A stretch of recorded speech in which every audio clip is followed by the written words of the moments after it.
예전에는 우리나라 발전의 한 단면처럼 자주 쓰이던 말인데 지금은 잘 안 쓰는 말이 있습니다. 일일 생활권이라는 말입니다. 우리나라 이 도로 교통수단이 발달하지 않았을 때는 예를 들면 서울, 부산이 일일 생활권이 아니었습니다. 제가 청년기 보낼 때는 서울에서 강릉 쪽으로 여행을 가려고 하면 우리가 잘 아는 중앙선, 태백선, 영동선 이런 기차, 그때 특급이라고 그랬죠. 그 특급 기차를 타고 가도 9시간, 10시간을 가야 했기 때문에 일일 생활권이 아니었습니다. 그러다가 나라의 이제 발전과 함께 고속도로가 삼지사방에 생기고 또 기차 노선이 단축되고 KTX 같은 고속의 교통수단이 생기면서 이제는 전국 어디나 웬만하면 2-3시간 안에 닿고 또 그렇게 되면서 일일 생활권 자체가 돼버렸기 때문에 낯설게 일일 생활권 이런 말 굳이 쓰지 않아도 다 그렇게 알고 있습니다.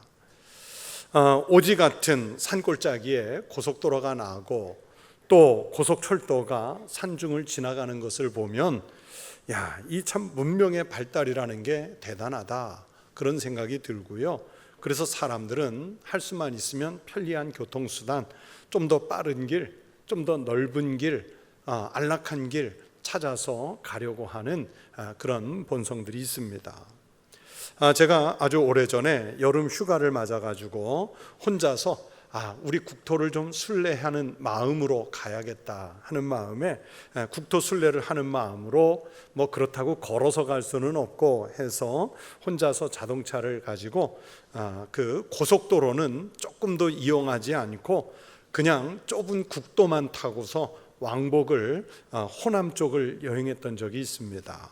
호남에 대해서 대한민국 국민으로서 너무 모르는 것 같아서 호남 쪽을 좀 공부해야겠다 해서 국도로 갔는데 광주까지 가서 광주 민주화 운동의 거리, 또 금남로, 전남도청, 또 망월동 묘지, 그리고 호남신학대학교, 호남신학교 뒤편에 있는 선교사들의 그 묘지, 또 호남 쪽에 가면 성경 전례지들이 곳곳에 있거든요. 그 성경 전례지 등 이렇게 이제 막 국도로만 거기를 찾아다니는데 중간중간에 갈등이 생기는 거예요. 국도를 한참 가다가 고속도로 인터체인지 IC가 보이면 저기로 올라갈까? 고속도로로 들어설까? 저기로 가면 시간도 단축되고 훨씬 더 운전도 편하고 좋을 텐데 끝까지 이 길로 가야 되나? 막 잠시 동안 마음에 갈등이 일어나는 거예요. 그러다가 다시 국도로 가고 또 국도로 가고 그러면서 한 사흘 동안 1500km를 국도로만 다녔어요. 사실 그렇게 바쁜 것도 아니고 또 들르려고 마음 먹었어도 늦으면 안 가면 돼요. 아니면 나중에 또 기회 마련해서 가면 되는데 그냥 이 좁은 국도로만 간다는 그 자체가 불안했던 거예요. 불안했어요. 빨리 갈 길, 안락한 길 놔두고서 이게 웬 고생이야 이런 마음까지도 들었습니다. 그때마다 떠날 때 마음 변하지 않도록 붙잡아줬던 말씀이 바로 오늘 본문 말씀이에요. 마태복음의 이 본문 말씀이었어요. 그래, 넓은 길, 빠른 길, 안락한 길로 잘 가는 것도 좋지만 그래도 내가 우리 국토를 좀 가까이에서 세밀하게 느끼려고 왔기 때문에 이 길로 끝까지 가자. 그렇게 해서 왕복을 그렇게 했던 기억이 있습니다.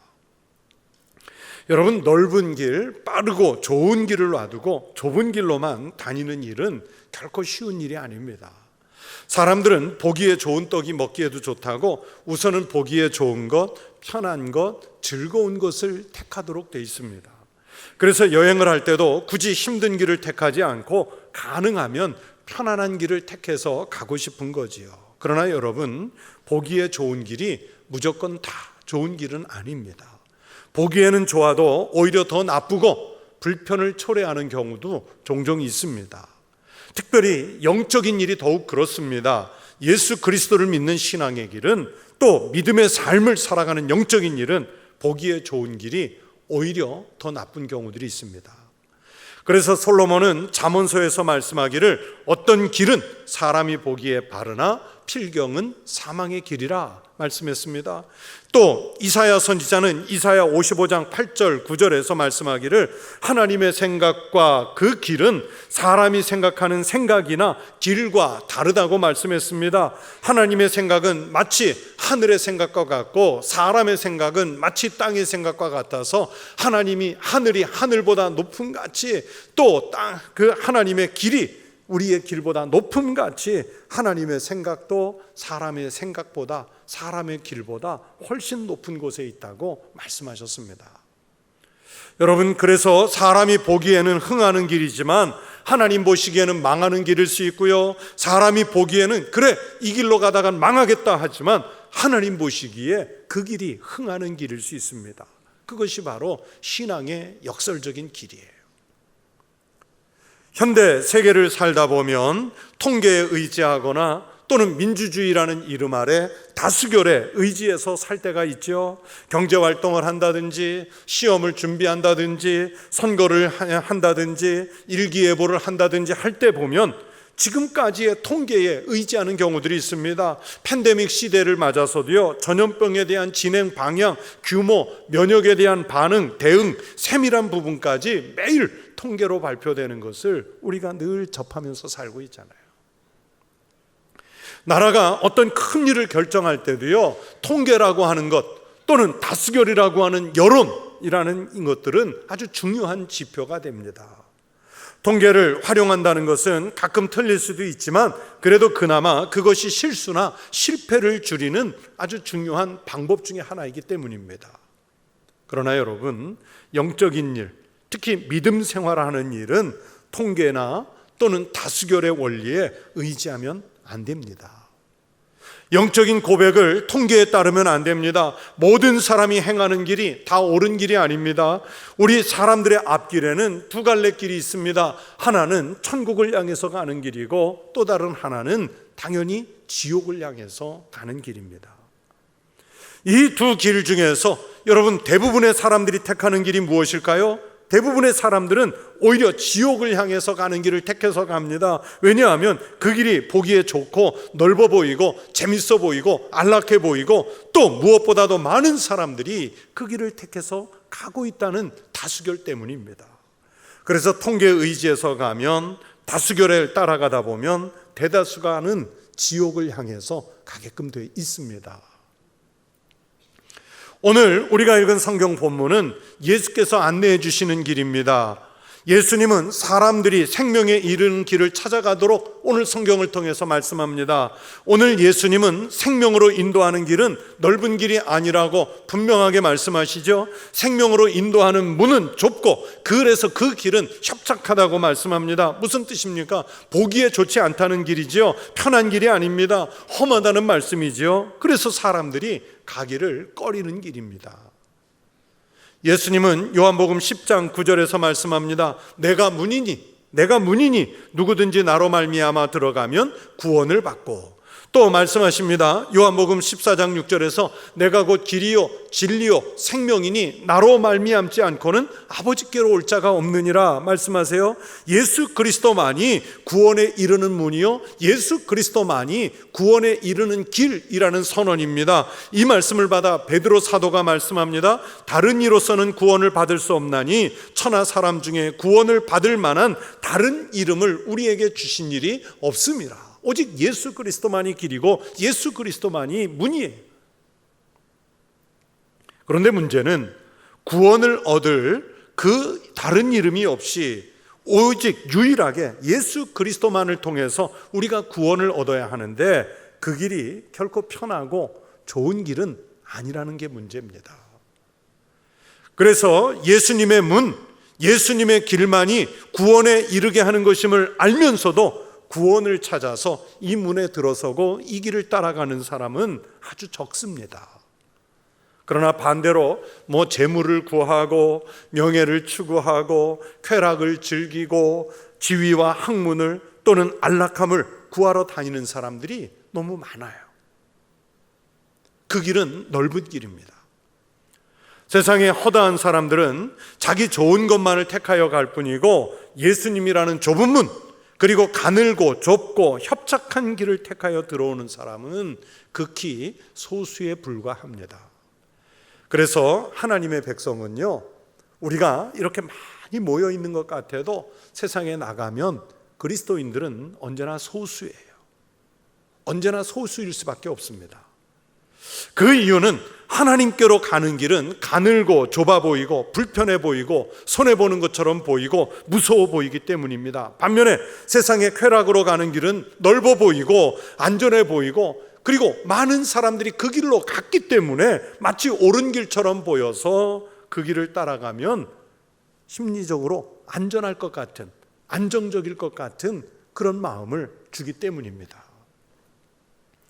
넓은 길을 택하는 사람들은 비단 신앙이 없는 사람들만이 아니에요. 그리스도인들 중에도 하나님 앞에 나와 교인이라는 이름을 얻은 사람들 중에도 많은 사람들이 넓은 길에 대한 갈망과 집착 때문에 여전히 그 길을 떠나지 못하고 그 길을 벗어나지 못합니다. 비록 교회에 다니고 있기 때문에 그리스도인이라는 이름은 얻었겠지만 아직도 넓은 길에 서서 여전히 좁은 길로 가는 사람들을 관찰만 하고 있는 이들도 많습니다. 심지어는 예수를 믿기보다는 넓은 길을 잘 가는데 내가 그래도 교인이 되면 예수가 나를 돕지는 않을까? 또 내가 교회 다니면 넓은 길 잘 갈 수 있도록 나에게 좋은 방편이 되지는 않을까? 이런 마음으로 출석하는 교인된 사람들도 상당수가 있습니다. 그런 사람들에 대해서 예수님은 마지막 때가 되면 양과 염소를 좌편과 우편으로 나누시고 또 알곡과 가라지로 따로 구분해서 알곡은 창고에 드리고 가라지는 불에 태우시겠다고 말씀하시지 않습니까?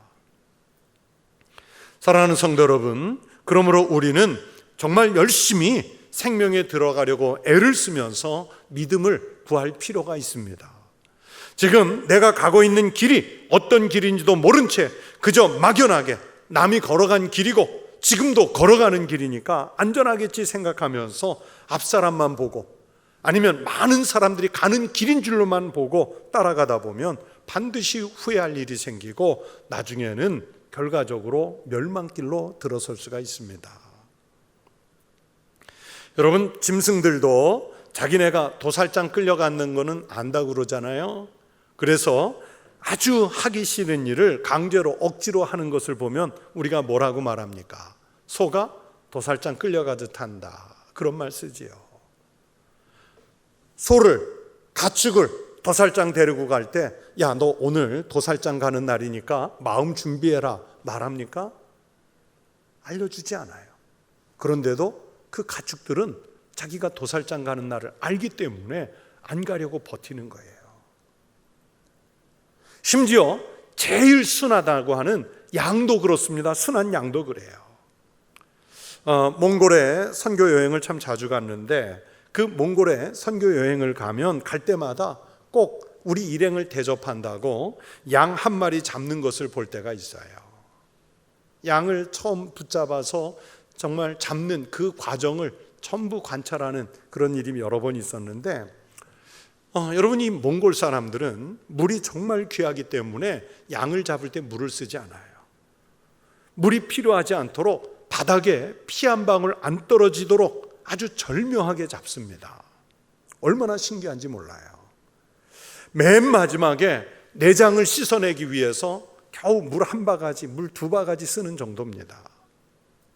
그런데 그 양을 잡기 위해서 주인이 들판에 가서 풀을 뜯고 있는 그 많은 여러 양 중에 한 마리를 딱 지목해서 잡으려고 하면 양들이 도망을 가요. 평소에는 낯선 사람이 가도 안 도망가거든요. 그런데 잡으려고 하면 도망가요. 그러다가 한 마리가 딱 잡히고 나면 안 도망갑니다. 이제는 살았다. 저놈이 오늘 가는구나. 그러면서 안 도망가요. 자기 죽을 일을 안다는 얘기지요. 그 순한 양들도요, 도살장에 들어가려고 하지를 않습니다. 그런데 한 마리 잡기 위해서도 이리 뛰고 저리 뛰면서 겨우 잡아내었는데, 그런데 양고기를 반출하기 위해서 하루에 수십 마리를 잡아야 하는 날도 있지 않습니까? 그러면 어떻게 해요? 그 양을 사람들이 일일이 뛰어다니면서 잡나요? 거기에는 또 나름 방법이 있어요. 여러분, 양은 고개를 들고 다니지 않는답니다. 그래서 양은 앞에 가는 양의 발목과 엉덩이만 보고 뒤따라가는 거예요. 맨 앞에 있는 양은 목자의 발과 지팡이를 보고 따라가고, 그 뒷열에 있는 양들은 또 그거 보고, 그 뒷열에 있는 양들은 또 그거 보고. 그래서 보통 목자 따라가는 양들 그림 보면 삼각형을 이루고 있는 경우가 많지요. 그렇게 해서 이동을 해요. 그래서 수많은 양을 한꺼번에 도축할 때는 양들 중에 한 마리 훈련을 잘 시켜서 그 한 마리가 목동 따라오게 하고 다른 양들이 그거 따라오게 해요. 그러면 그 한 마리는 목동의 뒤를 따라서 도축장으로 안심하고 가면 뒤따라오는 양들도 의심하지 않고 잘 따라와요. 그러면 그 맨 앞에 섰던 양은 앞문으로 들어왔다 뒷문으로 빠져나가요. 그래서 앞장서서 가서 다른 그 양들을 도살장으로 안내하는 그 양을 서양 사람들은 이름을 붙였어요. 가룟 유다의 이름을 따서 유다의 양이라고 그럽니다. 유다의 양. 배신자예요. 그 유다 양을 따라가던 양들은 앞에 양이 가니까 안심하고 따라갔는데 나중에 보니까 그 길이 마지막 가는 죽음의 길이었지요. 우리가 영적인 인생을 사는 것이 그렇습니다. 양들이 멋모르고 앞에 가는 양의 뒤를 따라가는 것처럼 사람들도 앞에 많은 사람들이 가니까 그 길이 뭔 길인지도 모르고 그냥 따라가요. 그 길이 재미있다니까. 그 길로 가면 푸른 초원이 있고 물이 있었으니까, 그 길로 가면 무슨 이익이 남는다니까, 통계상으로 다수결로 더 많은 사람들이 그 길로 갔다니까, 그 길로 가면 영원히 사는 길이 있는 줄로 착각하니까 사람들이 앞뒤 안 가리고 따라 나서는 겁니다. 반대로 예수님을 믿고 따르는 길은 세상에 대해 재미도 없는 것 같고, 이익은커녕 늘 손해반해하는 것 같고, 잠깐 노력해서 되는 것이 아니라 사는 날 동안 죽는 날까지 꾸준히 믿음을 지키고 매일매일 매 순간 성화되어 가야 하고 하니까 힘도 들어서 사람들은 이 길로 잘 들어서려고 하지를 않습니다. 그러나 여러분, 한 걸음 한 걸음씩 이 좁은 길이라도 우리가 이 길로 들어서서 믿음 안에서 살다 보면 이 길이 좁다는 생각보다는, 이 길이 협착하다는 생각보다는, 야, 여기에 참 생명이 있다, 내가 이 길 택하기를 참 잘했다, 얼마나 다행이냐, 이런 생각이 들 때가 많아요. 그래서 그런 생각이 들면, 그 정도의 믿음이 되면, 하나님, 제가 이 좁은 길 택해서 감사합니다. 하나님, 제가 좁은 문으로 들어갈 수 있게 하셔서 감사합니다. 이 고백이 나오는 거예요. 여러분, 우리가 자녀들 명문대학 보내려고 애를 쓰지 않습니까? 그 명문대학에 아무나 들어갈 수 있다면 그 일이 무슨 대수로운 일이겠습니까? 들어가기 어려운 그 과정을 겪고 이겨내고 또 이겨냈기 때문에 거기에 합격하면 보람이 있고 축하를 받는 것이지요. 좋은 직장에 들어가는 일이 아무나 할 수 있는 일이라면 그 일은 이미 특별한 일이 아닙니다. 좁은 관문을 통과했기 때문에 남들에게 인정을 받고 축하를 받을 수 있는 겁니다. 여러분, 보석이 들판에 깔려있는 돌처럼 흔하다면 이미 그것은 보석이 아닌 거지요. 세상에 있는 돌들 중에서 희귀한 원석에서 나왔고, 그것을 사람들이 정성을 기울여 가공해서 세상의 가치가 중한 것으로 만들었기 때문에 보석을 사람들이 귀하게 여기면서 갖고 싶어 하는 거죠. 신앙의 좁은 길을 가는 것이 마치 이와 같습니다. 흔한 일이 아니고 아무나 할 수 있는 일이 아니기 때문에 정말 힘들고 어렵지만 그 뒤에 영생의 약속이 있는 것으로 믿고 우리는 하나님 나라를 향해서 매일 매 순간 그 길로 가는 거예요. 힘들지만 그 길로 가는 거예요. 아버지와 어린 아들이 등산을 합니다. 그런데 산길을 오르다가 너무 힘드니까 아들이 아빠에게 물어요. 아빠, 등산로는 왜 이렇게 좁아요? 그리고 바위나 나무 뿌리들이 가로막고 있고요, 계곡이 앞을 가로막아서 오르막 내리막 하면서 가는 게 너무 힘들어요. 그러면서 투정을 해요. 아들의 투정을 들은 아빠가 대답을 합니다. 그래, 산길은 좁고 장애물도 많지, 오르막 내리막 하는 것도 힘들지. 하지만 생각해봐라, 이 산길이 저 밑에서부터 꼭대기까지 아스팔트로 넓게 일직선으로만 돼 있다면 올라가기가 더 쉬웠겠니? 훨씬 더 힘들었을 거다. 오히려 바위가 있고 가끔 미끄러지지만 나무 뿌리도 있고 오르막이 있으면 내리막도 있고 계곡이 있어서 산길은 아름답고 그것을 하나 둘씩 밟고 넘어서다 보면 마침내 산에 오를 수 있는 거란다, 이러면서 다독이는 거예요. 여러분, 우리가 등산을 해보지만 등산은 너무 힘이 듭니다. 어렵습니다. 어떤 사람은 말하기를 그 산 꼭대기에 올라갔다가 어차피 내려올 건데 왜 올라가냐고 물어요. 하지만 여러분, 그 좁은 길을 오르고 나면 산 밑에서는 볼 수 없는, 그래서 그 산 꼭대기, 산 정상에 올라간 사람만이 볼 수 있는 산 밑에 웅대한 풍광이 있습니다. 그래서 산은 올라가 본 사람이 또 올라가는 거예요. 하나님의 나라도 마찬가지죠. 예수님을 믿으면서 바르게 신앙생활하는 그리스도인으로서 산다는 것이 결코 쉽지 않습니다. 신앙생활하는 게 매일 무슨 축복만 쏟아집니까? 예수 잘 믿으면 건강이 쏟아지고 재물이 쏟아지고 학위를 통과하고 세상 사람들에게 권세와 명예를 얻고 뭐 인생이 풀립니까? 구원은 믿음으로 받을 수 있는 단순한 것이겠지만, 그러나 그리스도인으로서 거룩한 성화의 삶을 평생 살아간다는 것은 넓은 길도 아니고 넓은 문도 아니고 좁은 길, 좁은 문이에요. 그래서 쉽지 않습니다. 히틀러가 독일을 통치할 때 그 시대를 미친 사람이 운전하는 버스에 비유한 목회자가 있었어요. 보네포라고 하는 기독교 윤리학자이면서 목사님이셨는데, 히틀러 시대를 미친 버스가 운전하는 시대라고 그랬어요. 그래서 이 승객들을, 여기서 승객은 독일 국민들을 말하기도 하고 또 세계 모든 백성을 말해요. 이 승객들의 생명을 살리기 위해서는 저 미친 운전자 히틀러를 말하죠. 그걸 끌어내야 한다는 거예요. 그러면서 보네포는 실제 행동으로 히틀러를 암살하려고 모의를 꾸미다가 붙잡혀서 30대 말에 교도소에서 교수형을 당해서 돌아가셨습니다. 히틀러에 맞서 싸운 교회를 독일의 고백교회라고 하는데, 젊은 날에 이 고백교회의 지도자가 되었습니다. 그 젊은 보네포 목사님은 그리스도인이 세상에서 성화된 삶을 살지 않고 교회 다니면서 은혜만 찾고 자기 만족을 위해서만 신앙을 유지하는 것을 십자가가 없는 영광이라고 했고, 그런 은혜는, 그런 영광은 아무리 많아도 값싼 은혜라고 말했습니다.